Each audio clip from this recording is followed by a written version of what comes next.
Is your background helping or hurting your presence in online meetings? My name is Patrick Nairn, and it's a pleasure for me to share my skills with you, skills that I've gained in many decades as a professional photographer, and also as a corporate trainer, training live online since 2012. And I help coaches and experts to use those skills so that they can connect better with their audiences and that they can convert live online, not just looking good and sounding great, but actually creating great impact.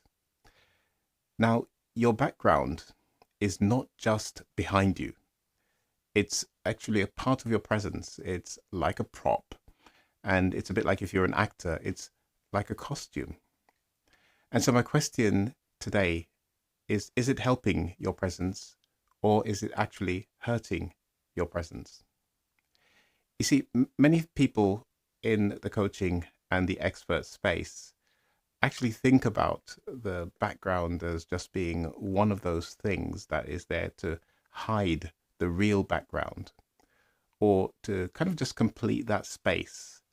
But in reality, the background helps to show how your audience can really shape their understanding of who you are as a person. It helps your presence, it helps your lighting, and also helps with your authority. Your background is not just there for decoration. It's actually a part of the communication, but not necessarily the way that most people are using it today. I attend lots of events and meetings, and I get to see how people are using their backgrounds, and I can tell you that for many, it's actually hurting rather than helping. See, from a communication and a marketing perspective, your background is great real estate. And it's actually there to do more than just simply fill the space behind you. It's actually performing as a part of your branding and your communication as a perfect tool, which is visible to your audience pretty much all the time. You see, its real purpose is to support you as a speaker by helping your audience to firstly focus on your message. By focusing on your message, it helps them to perceive you as a credible speaker who is intentional, who understands where they are and how they can leverage the space that they're in to really create impact. It allows them to receive what you're sharing without any kind of distraction. So if I were to put it another way, see, the background should actually be helping you as a speaker to be seen clearly and to be understood easily. Now, a good background works in the background, right? In other words, it's doing its job quietly. It's not calling any attention to itself, which would take attention away from you, the speaker.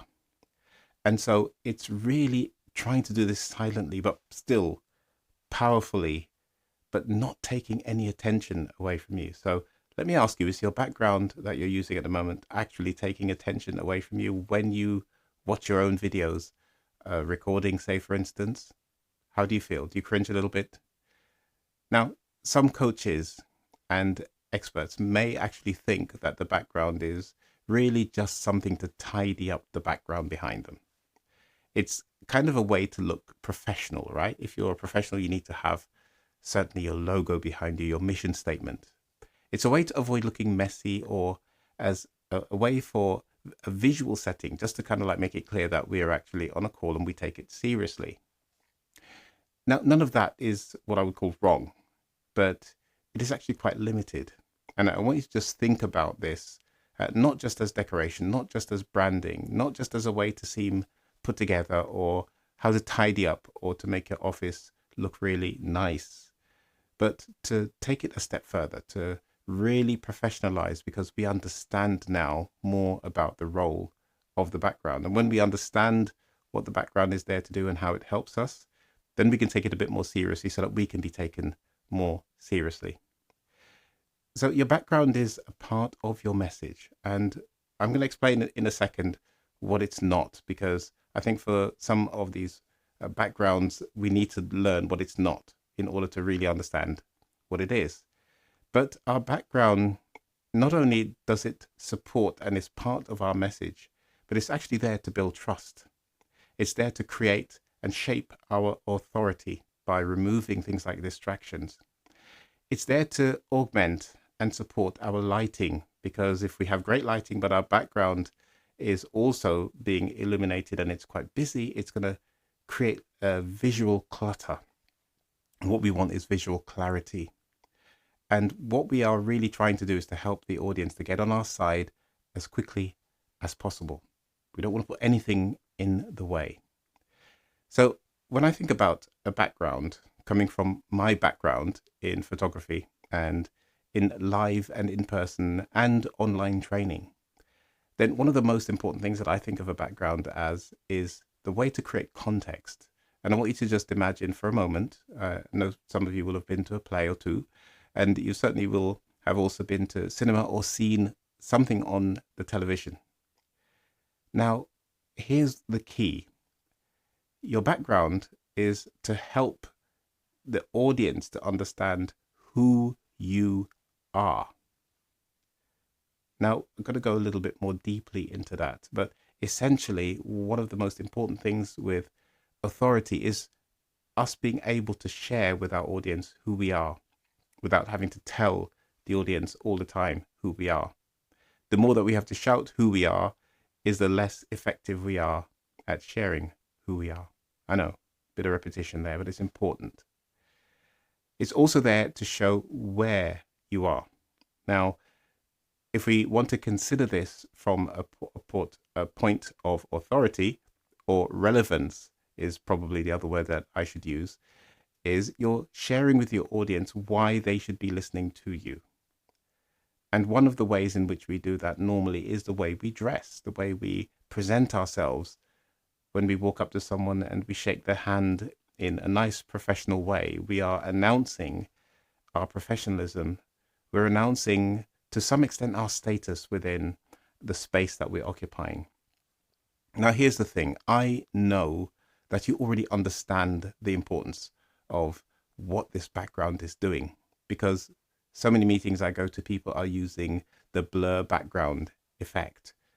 And that's because they're trying to remove all of the annoyance that a cluttered background can bring.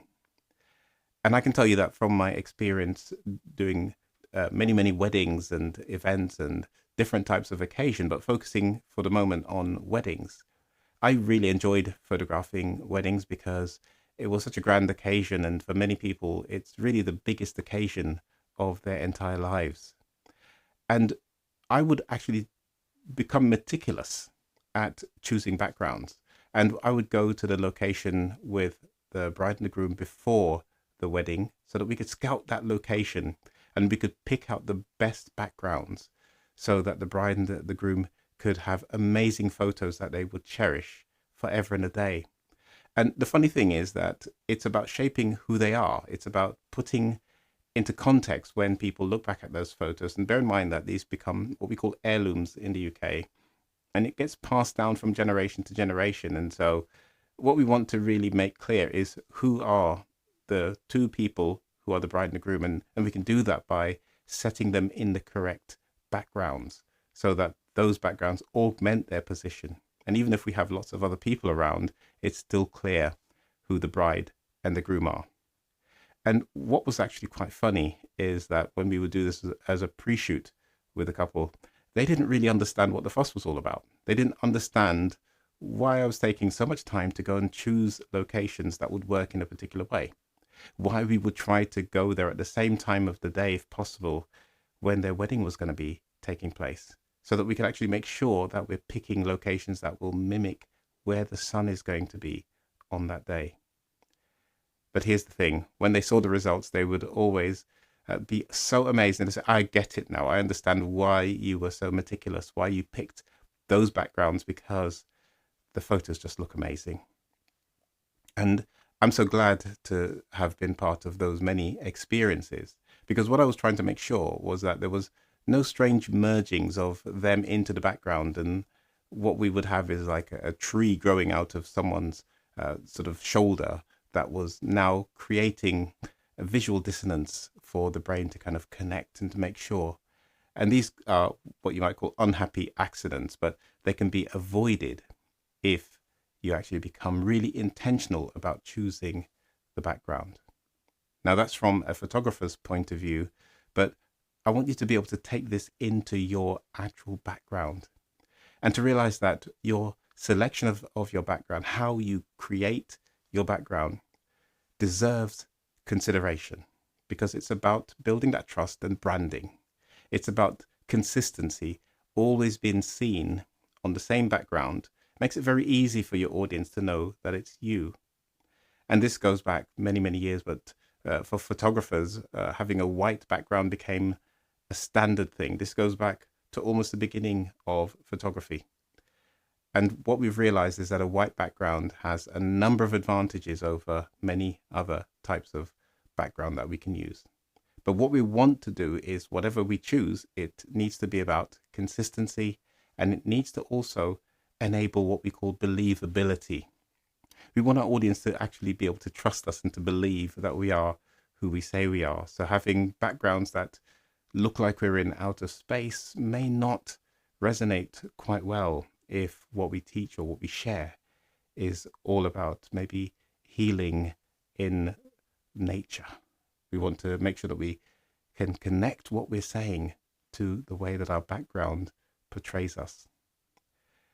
Now, don't just ignore your background, please. Don't just say, well, I'm just sat here because this was the way it was.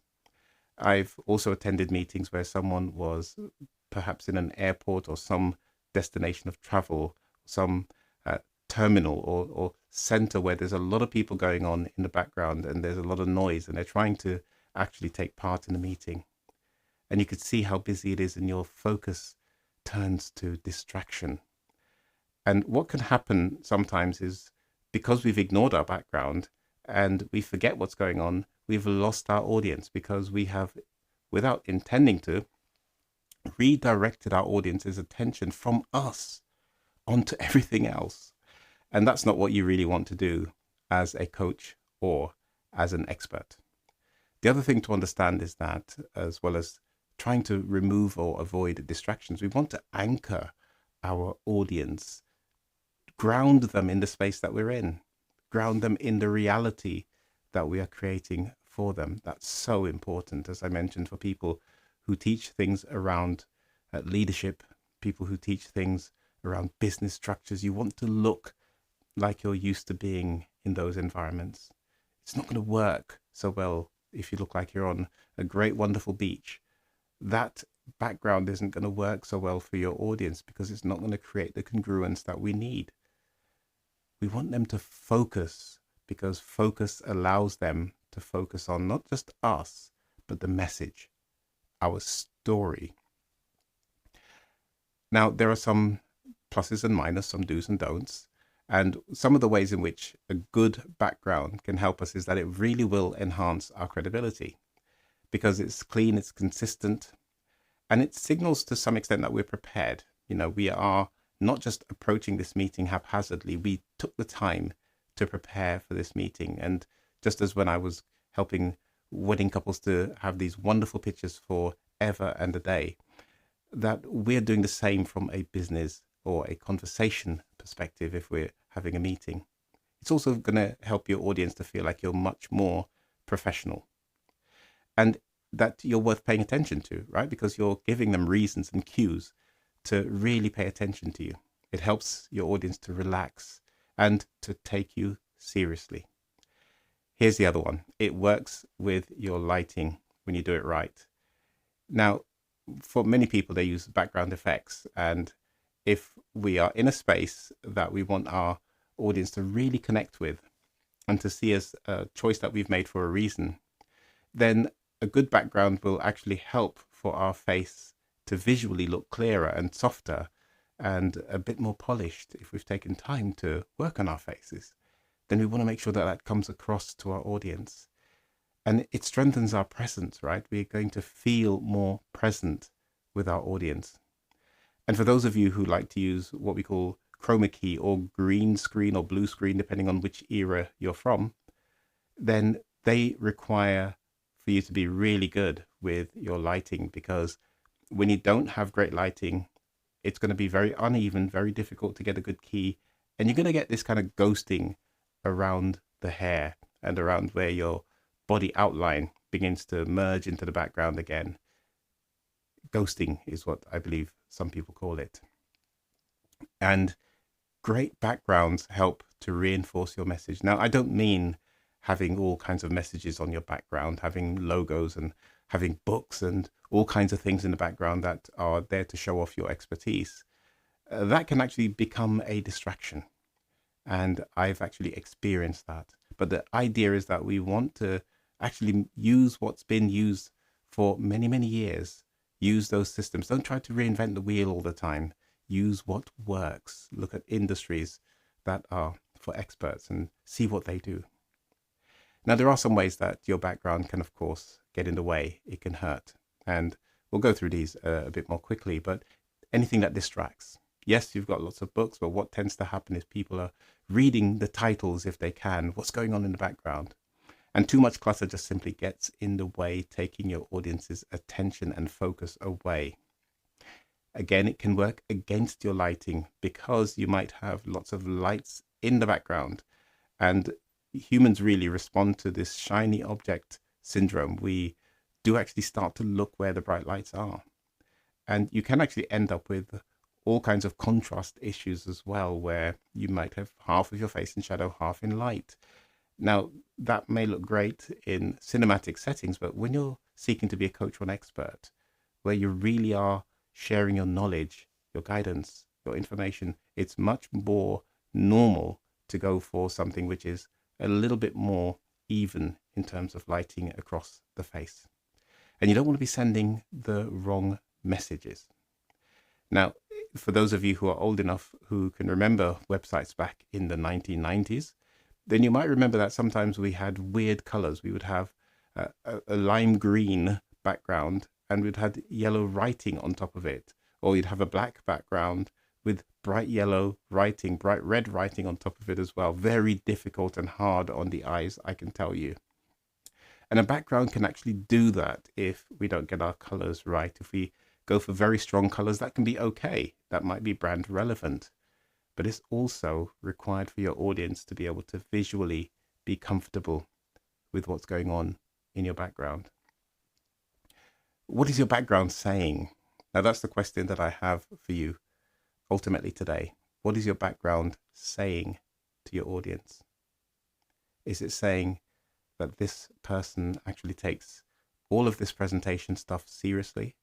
Or is it looking like you're just having a go? Let me know. What is it that, of all of the things I've talked about today, that you might think of changing if you are thinking of changing something?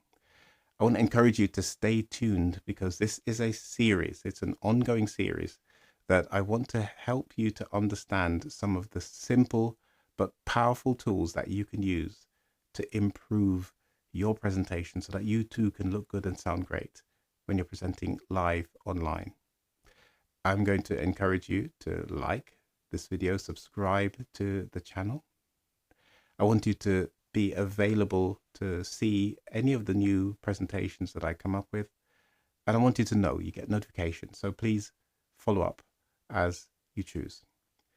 There's something coming up. I will share that with you in a few presentations time. But for now, I wanted to say I'm really pleased that you've taken some time to connect with me through this video. Thank you for your time. Thank you for your presence. Thank you for whatever you've got from this. Let me know. I would be only too pleased to keep sharing with you. It's a pleasure. And as always, I want to say thank you very much. And I leave you with peace. See you soon.